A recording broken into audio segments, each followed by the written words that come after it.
예배함이 하나님께 큰 축복이요 은혜임을 깨닫는 귀한 시간 되어졌으면 좋겠습니다. 우리 옆에 있는 분들에게 이렇게 인사했으면 좋겠습니다. 함께 예배 드릴 수 있어서 행복합니다.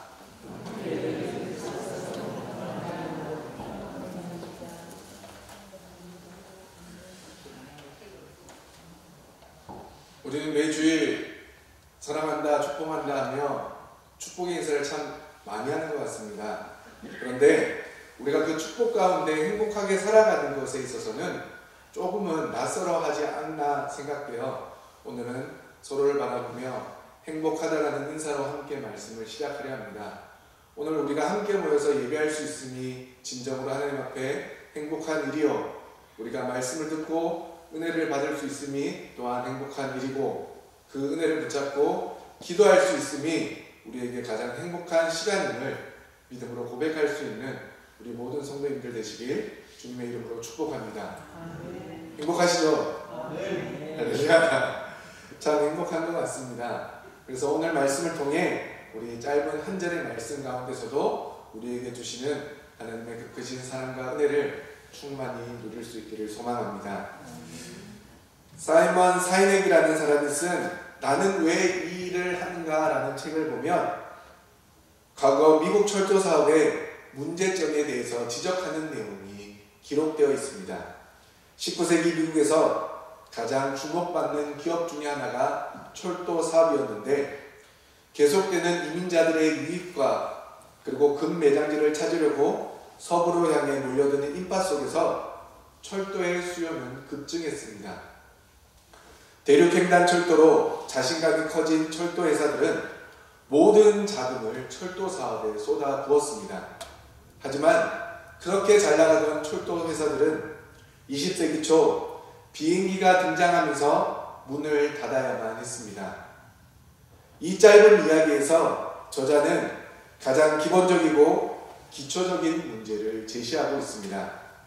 물론 성공하기 위해서는 이것이 왜 필요하고 어떻게 진행되어져야 하고 그리고 무엇인가를 얻어 성공할 수 있다라고 말을 하지만, 가장 기본적인 문제, 이것이 왜 필요한지를 잊어버리면 그것이 무엇을 주든 결국 무너지게 된다는 것을 우리에게 알려주고 있습니다.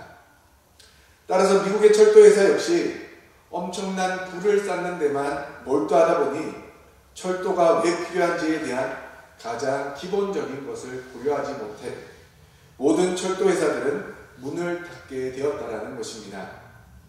철도회사의 존재 이유가 무엇이겠습니까? 당연히 대중을 위한 교통수단입니다. 그 생각이 중심이 되어 회사를 이끌어 나갔다면 지금의 항공사들이 철도회사 수중에 있을 것이라 저자는 예상합니다. 다시 말해 이들이 회사의 존재 이유, 즉 왜라는 부분을 계속해서 고려했다면 이들의 모습은 분명하게 달라졌다라는 것입니다. 이 이야기는 우리의 신앙에도 적용해 볼 필요가 있습니다. 많은 사람들이 교회에 출석하지만 신앙 외적인 이유로 교회를 다니시는 분들이 많이 있습니다.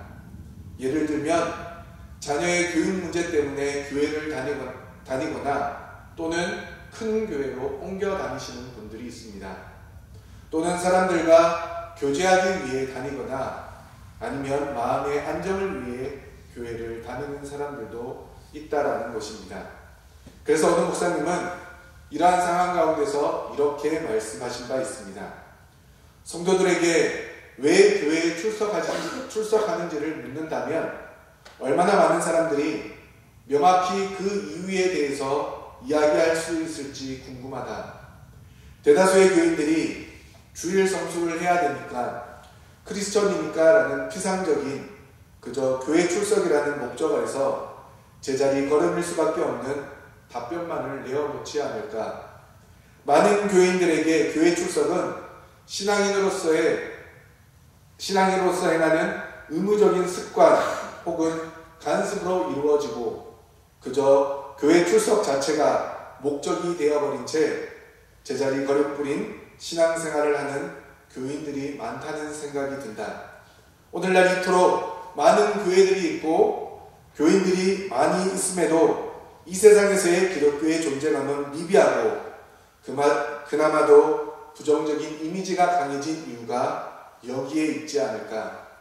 그렇게 우리가 교회 공동체를 이루어 신앙생활을 하면서 내적으로는 성경 공부, 찬양, 설교, 교제, 봉사, 그리고 외적으로는 선교, 교회 부흥, 전도, 복음 전파, 구제 등 교회의 많은 활동들이 그것 자체가 이유가 되고 동시에 목적이 되어버리지는 않았는지 돌아보아야 한다.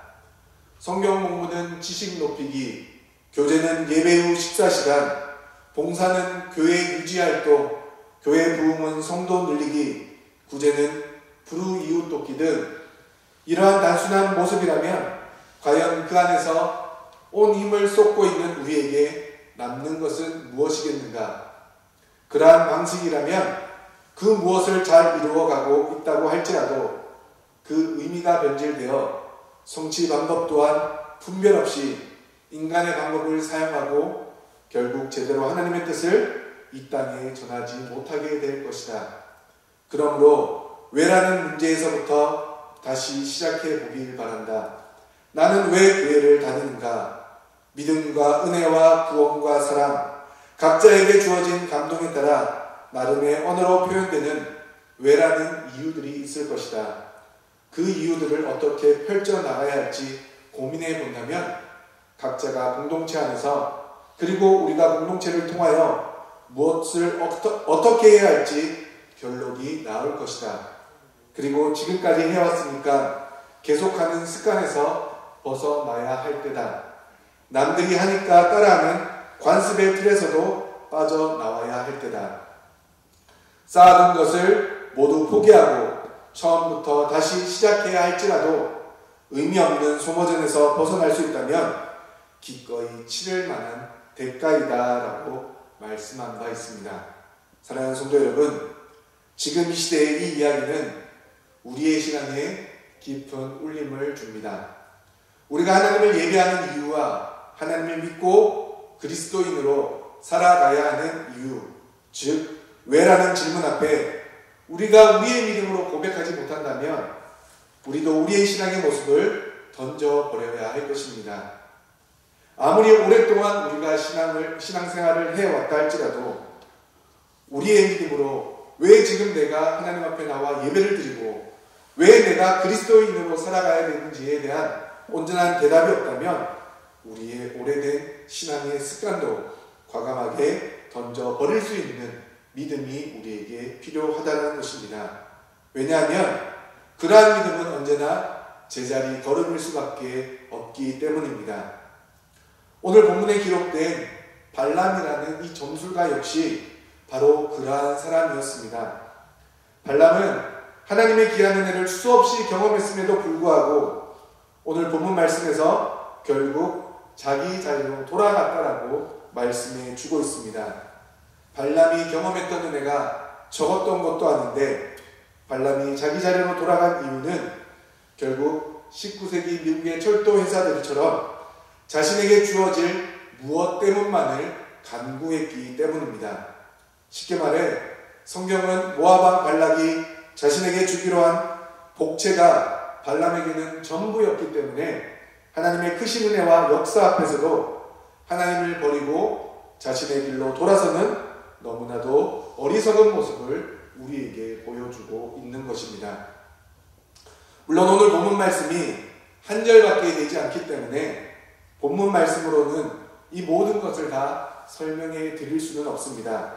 그래서 민수기 22장에서부터 24장까지의 내용을 조금씩 살펴보면서 발람이 어떤 사람인지 그리고 발람에게 주어진 은혜가 무엇인지를 함께 살펴보면서 발람이 얼마나 어리석었는지 그리고 발람의 모습이 얼마나 제자리 걸음의 신앙의 모습이었는지를 우리가 깨닫길 소망합니다. 그래서 우리는 그 자리에서 떠나 온전히 하나님의 은혜 안에 머무는 이 시대에 하나님이 가장 원하시는 믿음의 백성들 되어지길 간절히 소망합니다. 먼저 오늘 본문 말씀에서는 발람과 발락이라는 두 사람의 이름이 등장합니다. 발람은 부돌 사람으로 이방 점술가였습니다. 그리고 발락은 모압의 왕이었다 말씀합니다. 그런데 민수기 22장에 보면 모압 왕 발락이 장로들을 보내어 부돌 사람 발람을 초청하였다 말씀하고 있습니다. 그리고 민수기 22장 2절과 3절 말씀을 보면 발락이 이스라엘이 아모리인에게 행한 모든 일을 보았으므로 심히 두려워하였고 이스라엘 백성의 수가 많았으므로 번민하였다 말씀합니다. 민수기 21장에 보면 이스라엘이 아모리 왕 시온과 바산 왕 옥을 무찌르고 그 땅을 차지한 내용이 기록되어 있습니다. 그리고 22장 1절 말씀 시작에 뭐라고 되어 있냐면 이스라엘 민족이 이제는 모압 평지에 진을 쳤다라고 말씀해 주고 있습니다.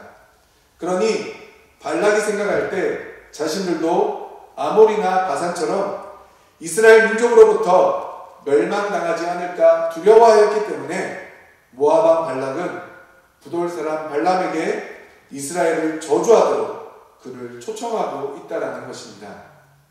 또한 민수기 22장 5절 상반절 말씀을 보면 발람에 대한 소개가 기록되어 있는데 발람은 부올의 아들로 부돌 사람이라 소개해 주고 있습니다.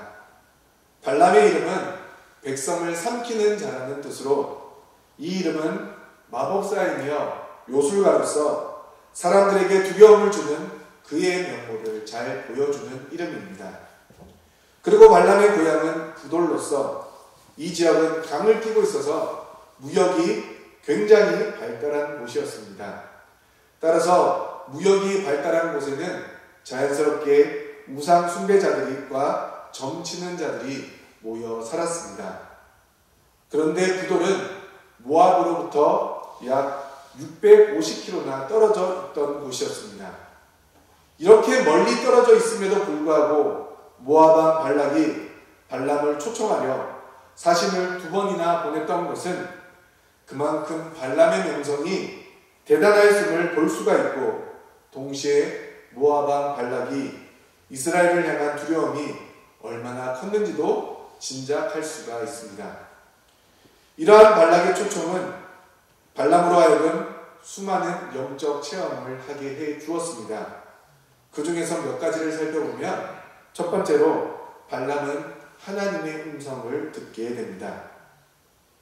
모압 왕 발락의 명령으로 모압 장로들과 미디안 장로들이 복채를 가지고 발람을 초청하러 가자 발람은 그들에게 여호와께서 내게 이르시는 대로 대답해 주겠다 말하며 하나님의 뜻을 물었고 하나님은 발람에게 하나님의 명확한 뜻을 알려주셨습니다.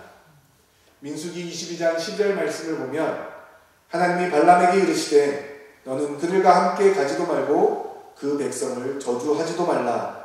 그들은 복을 받은 자들이라 말씀해 주셨습니다. 결국 하나님은 발람에게 모압으로 가지도 말고 이스라엘 백성들을 저주하지도 말라라는 너무나도 명확하고 강력한 뜻을 알려주셨습니다. 이 내용만 보면 발람이 꼭 하나님의 선지자처럼 보여지지 않습니까? 하지만 그 실상은 하나님을 유일신으로 인정하고 섬겼던 것이 아니라 많은 신들 가운데 한 신으로 섬겼던 것 뿐입니다. 앞서도 말씀드렸지만 발람이 거주하던 지역은 수많은 우상과 신들을 섬겼기 때문에 발람 역시도 지역신 사상과 민족신 사상에 사로잡혀져 있었을 것입니다. 그래서 이스라엘 민족이 승승장구하는 것을 막는 방법은 이스라엘의 민족신인 여호와가 이스라엘을 돕지 않거나 그들을 저주하는 것에 있다고 생각했기 때문에 여호와란 신에게 발람이 간구했던 것뿐입니다. 그런데 하나님은 이러한 발람의 간구 가운데서도 친히 응답하시어 하나님의 뜻이 무엇인지 명확하고 강력하게 밝혀주셨습니다. 이에 따라 발람은 모압의 사신들을 돌려보냈지만 모압 왕 발람은 자신의 뜻을 굽히지 않고 다시금 첫 번째 사신들보다 더 높은 고위 간직들을 사신으로 하여 다시금 발람을 초청하길 원했습니다. 그래서 이번에도 발람은 민수기 22장 19절 말씀에서 여호와께서 내게 무슨 말씀을 더 하시는지 알아보리라 말하며 그들을 기다리게 하였다 말씀합니다. 이 또한 얼핏 보면 끊임없이 모든 문제마다 하나님께 기도하는 발람의 신앙적인 모습인 것처럼 우리에게 보여질 수 있습니다. 하지만 분명 앞서 말씀드린 것처럼 하나님의 뜻은 분명하고 명확했습니다. 그것이 무엇입니까? 모압으로 가지도 말고 이스라엘 백성들을 저주하지도 말라라는 것이었습니다. 그럼에도 불구하고 발람은 또 다른 말씀을 듣기 원한다며 하나님께 기도하고 있다는 것입니다. 발람이 분명하고 명확했던 하나님의 뜻을 재차 물은 이유가 무엇이겠습니까?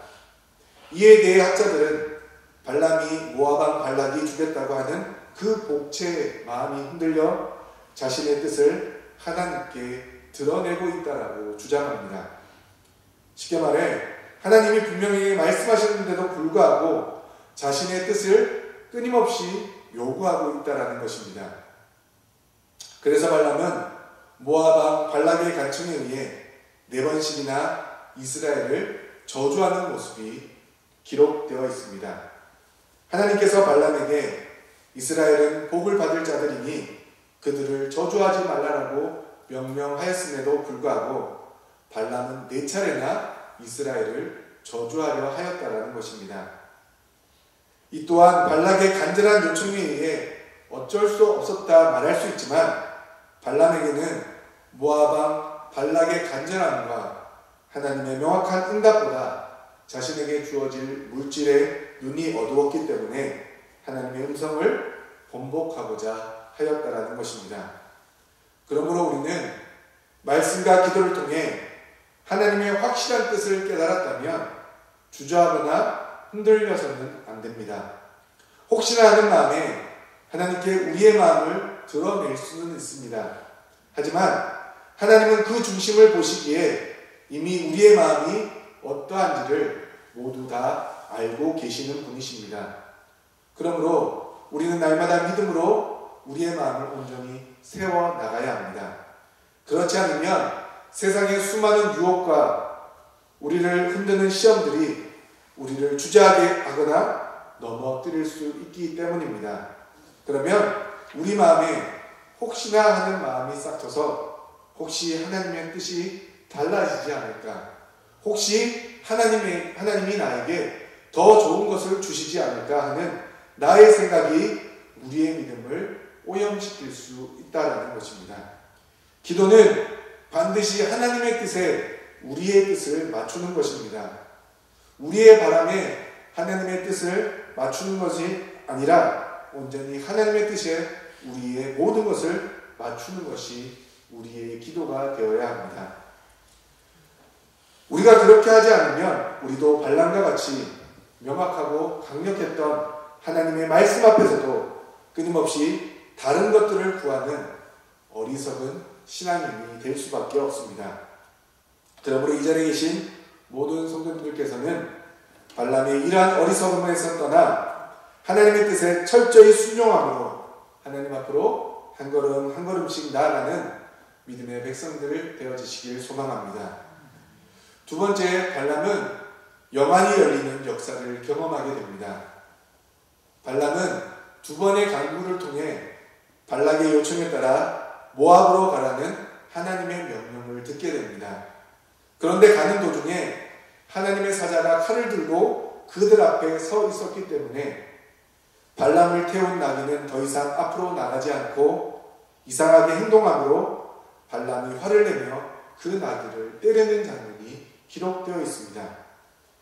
결국 하나님은 발람의 눈을 밝히심에 하나님의 사자가 칼을 들고 있는 모습을 보여주십니다. 우리 앞에 있는 자막을 통해서 민수기 22장 32절과 33절 말씀을 우리 함께 읽어보도록 하겠습니다. 함께 읽겠습니다. 시작.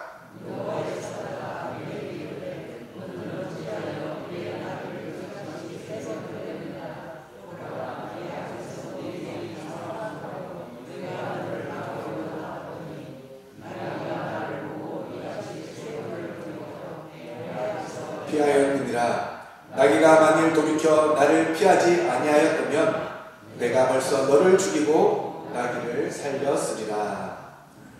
하나님은 하나님의 사자가 칼을 든 이유를 발람의 길이 사악하였기 때문이라 말씀합니다. 즉 앞서도 계속 말씀드렸다시피 발람은 하나님의 뜻을 위해 모압 온전길을 나선 것이 아니라 모압 왕 발락이 제시한 복채로 인함임을 하나님은 이미 알고 계셨다는 것입니다. 발람은 분명 하나님이 가라고 하셨기에 간 것뿐이라 변명할 수 있지만 하나님은 이미 발람의 마음을 아셨기에 그 마음 자체가 하나님 앞에서 악하다는 것을 하나님의 사자를 통해 그리고 발람의 염안을 뜨게 해주심으로 보여주고 있습니다. 그럼에도 불구하고 하나님은 미물인 나귀를 통해 발람의 생명을 지켜주셨고 그 일로 발람이 하나님 앞에 회개하는 역사를 보이게 하셨습니다. 이를 통해 우리가 알 수 있는 것은 하나님의 능력이 임해야만 우리의 영안이 열리고 신령한 일을 보거나 깨달을 수 있음을 알게 된다는 것입니다. 그리고 자신의 잘못을 깨닫는 것조차도 하나님의 은혜가 아니면 불가능하다는 것을 우리에게 알려주고 있습니다. 아담은 범죄한 이후 하나님이 찾아오셨을 때 자신이 죄인임을 고백하지 않고 오히려 하나님이 주셔서 나와 함께한 이 여자가 그 나무 열매를 내게 주므로 내가 먹었다고 대답하여 하나님과 여자에게 그 책임을 돌리는 것을 볼 수 있습니다. 그리고 가인 역시도 하나님께서 구체적인 증거를 제시하며 벌을 내리시기 전까지 아벨을 죽인 죄를 인정하지 않았습니다. 심지어는 하나님의 마음에 합한 자 다윗조차도 하나님께서 선지자 나단을 보내어 그의 죄를 지적하시고 벌을 내리시기 전까지 자신의 죄악을 깨닫지도 뉘우치지도 못했습니다. 그러니 이방 정술가 발람에게 나타난 회개의 은혜가 얼마나 크고 강력했는지 우리는 알 수가 있습니다. 그의 영안을 열어 하나님의 사자를 보시게 할 뿐만 아니라 그 일을 통해 하나님 앞에서 회개함으로 생명을 보장받을 수 있었다라는 것입니다. 그러므로 우리는 하나님 앞에서 어떠한 것도 핑계할 수가 없습니다. 왜냐하면 하나님님이 우리의 모든 것을 알고 계시기 때문입니다. 내가 지금 하나님을 향해 예배의 자리에 서 있다 할지라도 우리의 마음이 어떠한지 그 목적이 어떠한지를 하나님은 이미 다 알고 계십니다.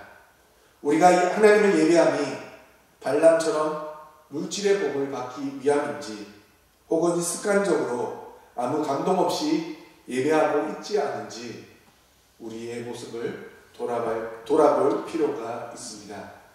그래서 저 역시도 말씀을 준비하면서 저의 모습을 깊이 생각하고 돌아보려 노력하였습니다. 혹시나 하나님의 말씀을 전하면서 그저 성도님들에게 듣기 좋은 말씀만을 전하려고 애쓰고 있지는 않은지 혹은 의무적으로 전하고 있지 않은지 계속해서 묵상하며 말씀을 준비하였습니다. 그러니 돌아오는 것은 무엇이겠습니까? 하나님 앞에 드러나는 저의 연약함과 부족함으로 인한 회개밖에 없었습니다. 하지만 한 가지 너무나 귀한 것은 하나님께서는 우리에게 회개의 은혜를 주셨다는 것입니다. 하나님은 미물을 통해서 우리를 지키시고 영안을 열어주셔서 하나님의 뜻을 깨닫게 하실 뿐만 아니라 우리의 생명을 보존해 주시고 더 나아가 하나님 앞에 회개하는 은혜를 더해 주셨다라는 것입니다. 그러므로 하나님 앞에 회개할 수 있으니 우리에게는 너무나 큰 은혜입니다. 우리는 끊임없이 회개하면서도 계속해서 하나님의 은혜를 구하고 있지 않습니까? 그런데 성경은 우리에게 말씀하고 있는 것이 무엇이냐면 하나님의 은혜는 우리의 회개와 동시에 주어졌다 말씀해 주고 있습니다. 제가 중고등학교 시절에 수련회를 가면 꼭 교회 선생님들이 하시는 말씀이 회개해야 은혜 받을 수 있다라는 말씀을 하셨습니다. 너희가 간절히 회개해야 하나님의 은혜가 임한다는 말씀을 끊임없이 하셨습니다. 그래서 저희는 있는 힘껏 눈물을 지었자며 하나님 앞에 회개했습니다. 그런데 어떠한 친구들은 회개를 함에 있어서도 그래도 하나님의 은혜를 받지 못했다라고 고백하는 친구들이 너무나도 많았습니다. 그리고 그 모습은 저의 모습이기도 하였습니다. 왜냐하면 선생님들이 말씀하시길 회개해야 은혜 받는다 말씀하셨기 때문입니다. 그런데 성경은 그렇게 말씀하고 있지 않습니다. 하나님의 은혜는 우리가 회개할 때 우리에게 주어지는 것이고, 아니 하나님의 은혜가 주어져야 하나님 앞에 회개할 수 있음을 오늘 발람의 모습을 통해 우리에게 알려주고 있다는 것입니다. 발람이 회개하고 그의 영안이 열려진 것이 아니라 그의 영안이 열려진 이후에 하나님의 사자를 보고 하나님 앞에 엎드려 회개하였다라는 것입니다. 그러므로 사랑하는 성도님들, 우리는 날마다 우리의 죄악을 철저하게 회개케 하는 하나님의 은혜 앞에 엎드리시길 간절히 소망합니다. 더 나아가 이 시대에 하나님이 원하시고 뜻하시는 말을 온전히 깨달아 하나님이 가장 기뻐하시는 생명 살리는 일에 귀하게 쓰임받는 종들 되시길 소망합니다. 그 시작이 회개의 은혜임을 깨달아 오늘도 주님 앞에 기도하실 때 간절히 회개함으로 하나님의 은혜의 역사를 경험하는 우리 모든 성도님들 되시길 주님의 이름으로 축복합니다. 세 번째는 성령의 임재하심을 경험하였다라는 것입니다. 민수기 24장 1절과 2절 말씀을 보면 발람이 자기가 이스라엘을 축복하는 것을 여호와께서 선히 여기심을 보고 전과 같이 점수를 쓰지 아니하고 그의 낯을 광야로 향하여 눈을 들어 이스라엘이 그 지파대로 천박친 것을 보는데 그때 하나님의 영이 그 위에 임하신지라. 아멘.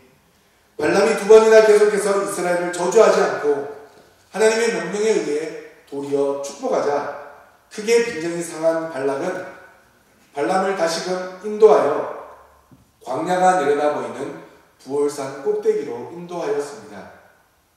이번에도 발람은 발락에게 제단 7을 세우고 각 제단마다 수송아지와 순양을 각각 한 마리씩 번제로 드리라고 말하였습니다. 그런데 이번에는 이전에 두 번의 예언처럼 하던 것처럼 주술적인 방법을 사용하지 않고 그저 이스라엘 백성들이 있는 광야를 바라보기만 하였습니다. 그러자 이번에는 하나님께서 그의 입에 말씀만 넣어준 것이 아니라 아예 하나님의 영이신 성령을 그에게 부어주셨습니다. 그래서 발람은 24장 4절 말씀에서 예언의 노래를 부르며 자신을 이렇게 소개하고 있습니다. 하나님의 말씀을 듣는 자, 젖는 자의 환상을 보는 자, 엎드려서 눈을 뜬 자라고 자신을 소개하고 있습니다. 결국 성령의 역사를 통해 하나님의 말씀을 대언할 뿐 아니라 그 은혜로 인하여 모든 영적인 은혜를 경험하여 기쁨으로 자신에게 주어진 이스라엘 백성을 축복하는 일에 더욱 열심을 내었음을 말씀해 주고 있습니다. 이러한 은혜 역시도 우리 성도님들 가운데 동일하게 나타나길 주님의 이름으로 축복합니다. 여러분, 발람에게 주어진 은혜가 우리에게도 동일하게 주어진다면 얼마나 기쁘겠습니까? 우리의 기도 가운데 음성으로 응답하시고 우리의 영안이 열려 하나님을 보게 하시고 성령의 임재를 통해 하나님의 말씀을 기쁨으로 전한다면 상상만으로도 너무나도 기쁘고 감사한 일 아니겠습니까? 그런데 발람은 이러한 하나님의 역사를 뒤로하고 다시금 자신의 자리로 돌아갔다라고 말씀합니다. 우리 오늘 본문 말씀이 25절 말씀을 다시 한번 읽어보도록 하겠습니다. 함께 읽겠습니다. 시작.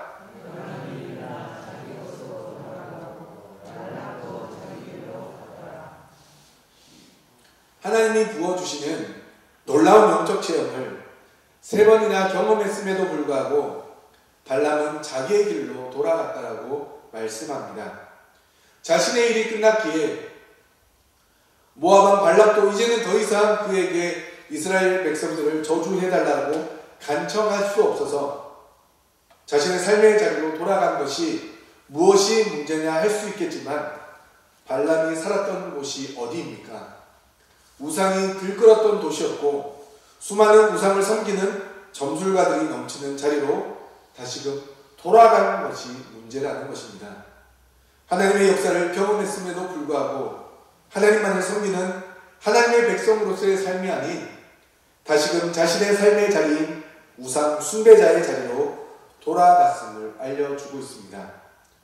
그런데 이후에 민수기 31장 16절 말씀을 보면 보라 이들이 발람의 꾀를 따라 이스라엘 자손을 부올의 사건에서 여호와 앞에 범죄하게 하여 여호와의 회중 가운데 연병이 일어나게 하였다 말씀하고 있습니다. 부올의 사건은 오늘 본문 말씀 바로 다음에 나오는 민수기 25장에 기록된 사건으로 이스라엘 백성들이 모압 여자들과 음행하기 시작하고 바알 보올에게 가담한 사건으로 여호와께서 이스라엘에게 진노하신 사건이기도 합니다. 이 사건은 출애굽기 32장에 기록되어 있는 금송아지 사건과 비슷한 사건입니다. 하나님의 말씀을 무시한 사건이었고 우상을 숭배한 사건이요 하나님이 진노하신 사건이었습니다. 그런데 앞서 보았던 민수기 31장 16절 말씀에서 뭐라고 말씀합니까? 발람의 꾀를 따라 이스라엘 자손이 부올의 사건에서 하나님 앞에 범죄하였다 말씀합니다. 결국 발람은 모압을 떠나기 전에 발락의 복채를 받기 위해 마지막까지 했었고 그 결과로 발락에게 알려주고 간 계책이 바로 음행과 우상 숭배로 그들을 꾀라는 거였습니다. 그래서 성경은 발람의 꾀를 따라 여호와 앞에서 이스라엘 백성들이 범죄하였다 말씀해 주고 있습니다. 사랑하는 성도 여러분, 하나님의 큰 은혜를 경험하고도 어떻게 끝까지 저럴 수 있을까 그런 생각이 들지 않습니까? 아니면 발람에게 내려진 하나님의 역사가 혹 가짜는 아닐까 그런 생각이 들 수도 있습니다. 하지만 발람에게 주어진 하나님의 역사는 사실 그대로 성경에 기록되어 있습니다. 그리고 그 역사는 모압 왕 발락에게 하나님의 백성인 이스라엘이 어떠한 존재인지를 정확하게 알려주는 역사이기도 하였습니다. 하지만 발람의 마음에는 하나님의 역사보다 이 땅의 물질이 더욱더 컸습니다. 발람에게 있어 하나님의 역사는 마치 아름다운 경치를 보고 잠시 감동을 하듯 신령한 은혜의 세계를 잠시 경험하며 감동을 했던 것 뿐입니다. 이러한 발람의 모습은 신앙의 감동과 영적인 신비만을 강구하는 사람들이 쉽게 범할 수 있는 오류들입니다. 우리의 삶에 언제나 이러한 역사가 나타나는 것은 아닙니다.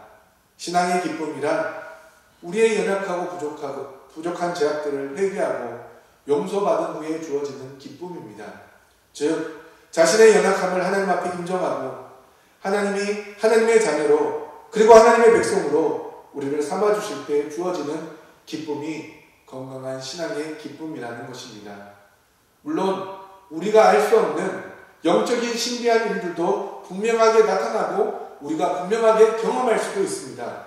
하지만 그것은 오직 하나님의 뜻을 이루시기 위해 그리고 하나님의 뜻을 분명하게 드러나게 하기 위해 하나님께서 그러한 방법을 사용하시는 것 뿐이십니다.